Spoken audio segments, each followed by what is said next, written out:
ko. Mahal ko ang bayan ko. Mahal ko kayo. Huwag kayong magalang.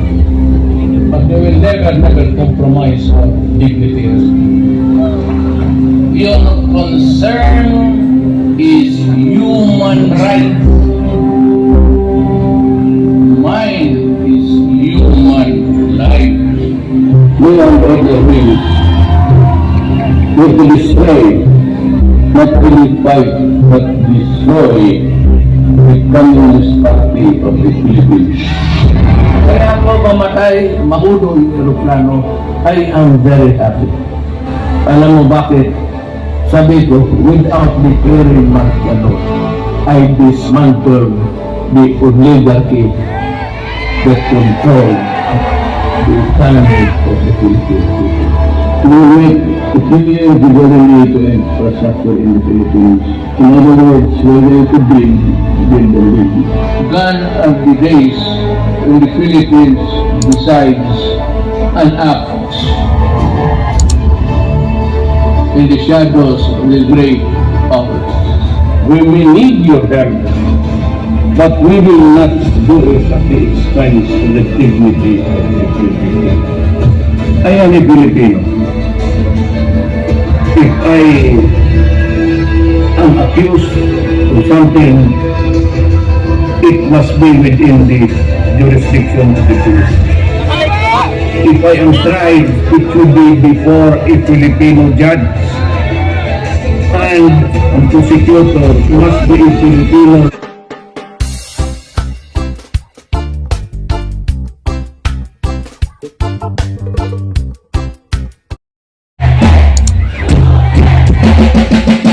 Pero mga kababayan, ano po ang ginawa nila sa tanging presidente na nagparamdam sa atin na tayo ay Pilipino?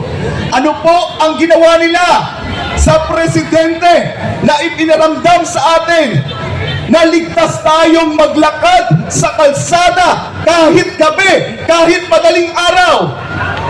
Anong ginawa nila sa presidente natin na sinugpo ang CPP, NPA, NDF, sinugpo ang iligal na droga, sinugpo ang kriminalidad?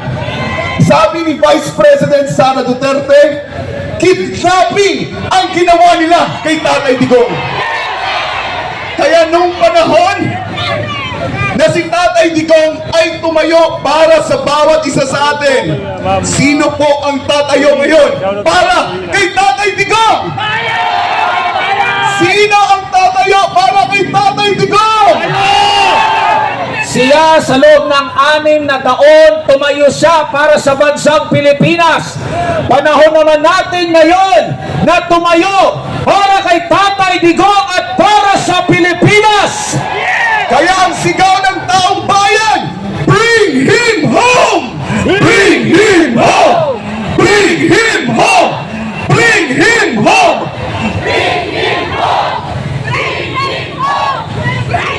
Lahat po tayo nasaktan sa gariwa nila kay Tatay Digong. Tama po ba? Sino ang hindi nakatulog dito? Lahat po tayo nag-abang. Ibinabalita nila na legal daw. With papeles daw yung paghuli nila kay Tatay Digong. Pero naniniwala ba tayo doon? Hindi. Dahil illegal kidnapping ang ginawa nila, mga kababayan. Balik tanaw tayo sa panahon na namuno si dating Pangulong Rodrigo Duterte. Kinumpile natin ang lahat ng kanyang mga pahayag doon kung gaano niya ipinamalas ang kanyang pagmamahal sa bansa. Ituon niyo po ang inyong mga mata at atensyon dito po sa ating LED wall, sa lahat ng mga nanonood sa ating ngayon sa inyong mga cellphone, mga desktop, laptop, tablet, at panoorin natin. Magbalik tanaw tayo nung panahon ni President Rodrigo Duterte.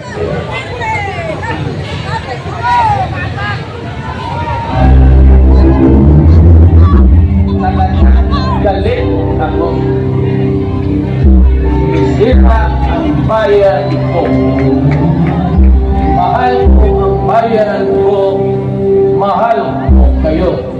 huwag kayong magalala. But they will never compromise our dignity. Your concern is human rights. Mine is human life. We on other wings will destroy, not only fight, but destroy the Communist Party of the Philippines. Kaya ako mamatay, maulo yung aeroplano, I am very happy. Alam mo bakit? Sabi ko, without declaring martial law, I dismantle the oligarchy that control the economy of the Philippines. We wait to clear the government infrastructure in the Philippines. In other words, we're going to build the building. Gone are the days when the Philippines decides and acts in the shadows of the great powers. We may need your help, but we will not do it at the expense of the dignity of the Philippines. I am a Filipino. If I am accused of something, it must be within the jurisdiction of the police. If I am tried, it should be before a Filipino judge. And the prosecutor must be a Filipino like me. I am not a Filipino for nothing. Kasi ganito lang kami kapobre. Do not with our dignity.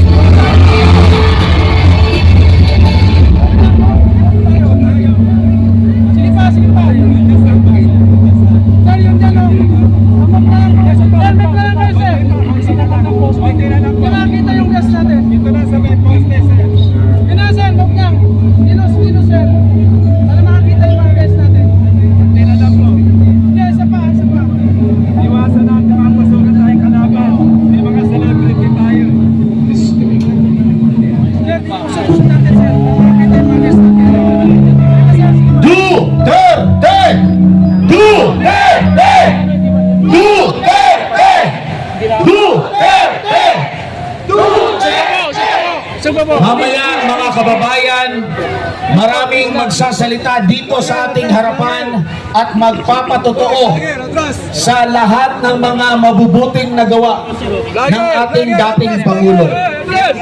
Hindi niya tayo iniwan. Ganyan ang ating Presidente. Hindi traidor si Tatay Digong. At ang isa sa makapagpapatotoo niyan ay ang kanyang spiritual advisor at matalik na kaibigan, walang iba kundi si Pastor Apollo C. Kibuloy. At para lubos pa nating maunawaan ang kanilang relasyon at kung paano sila nagtulungan para sa bansang Pilipinas, atin pong tawagin ang kinatawan po ng Kingdom of Jesus Christ, si Sister Eleanor Cardona.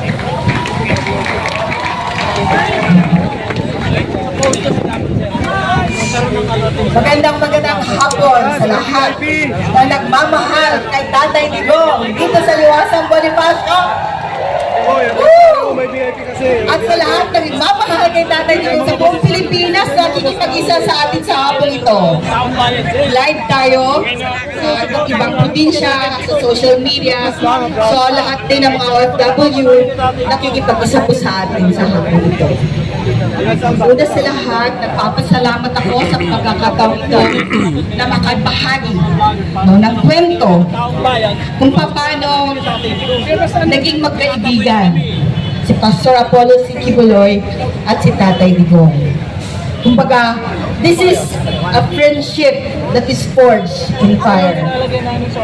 Pagkakaibigang nabuo sa apoy. Bakit? 4 na dekada silang magkasama. Nagkita sila, nagkakakilala sila. Itong prosecutor pa lang si Tatay Digong in the 80s sa Davao City. At nag-uumpisa pa lang ang gawain ng Kingdom of Jesus Christ. Napakasimpleng buhay. Maliit pa ang kapilya, hindi pa rin kilala si tatay. So ano ba yung klaseng pagkakaibigan meron sila? Hayaan yung babasahin ko ito. They are two ordinary people who work together in dangerous environment. And through the years, they develop a strong friendship forged in fire. The friends who support each other through difficult illness and situation. Bakit masasabi natin doon na buo ang kanilang pagkakaibigan? Sa kalagitnaan ng apoy, kapagsubukan, kahirapan, kahit kamatayan. Noong 1980s, ang Davao City ay naging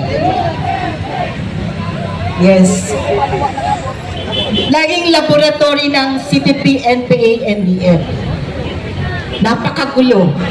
Yung Agdao, kung saan nandoon ang chapel pastor, ay tinawag na Nicaragdao. Araw-araw nagtutumbahan ang mga pulis sa daan kasi may mga Sparrow units ang mga CPP, NPA, NDF, NPA pa noon. Ganun ang sitwasyon ng Davao. Natatawag din na Nicaragua, Nicaragdao at Maanagua. Magulo. Walang gustong titira sa Davao City dahil takot. May takot. Naniniwala na tayo. Kahit sa kapilya ni Pastor, may mga pumupunta doon at tinatakot ang mga misyonaryo. Lalagay ang 45 sa harapan at pinapapili. Baril o Biblia? Ganun ang Davao. Tumakbo si Mayor bilang Vice Mayor at muli siyang dumalaw sa pananambahan ng Jesus Christ. Sa madaling salita, nanalo si Mayor bilang Vice Mayor noon hanggang naging Mayor ng 3 terms, hanggang naging Congressman at naging Presidente ng bayan nating Pilipinas. At mula noon hanggang ngayon, magkakasama sila ni Pastor. Ano bang klaseng kaibigan sila? Sabay silang maglaro ng golf. Ganun kasimple ang buhay. Sabay silang nagmo-motor, nagpo-biking, nag-big bike. At si Mayor din ang nagturo kay Pastor na maging piloto. Piloto silang dalawa. Nag-aral sila para maging pilot. Pero nung mag-solo flight na si Pastor, sabi ni Mayor, Pastor, sabay ako, pag dapat nandyan ako. Pero hindi talaga dumating yung panahon na yon. Hindi nakapag-solo flight si Pastor hanggang ngayon. Kasi sabi ni Mayor, Pastor, delikado pag solo flight ka na magpiloto sa aeroplano. Pag bumagsak yun, patay ako sa milyon-milyong members ng kingdom. Hindi nila ako mapapatawad kung mawawala ang pastor nila. So, ganun sila.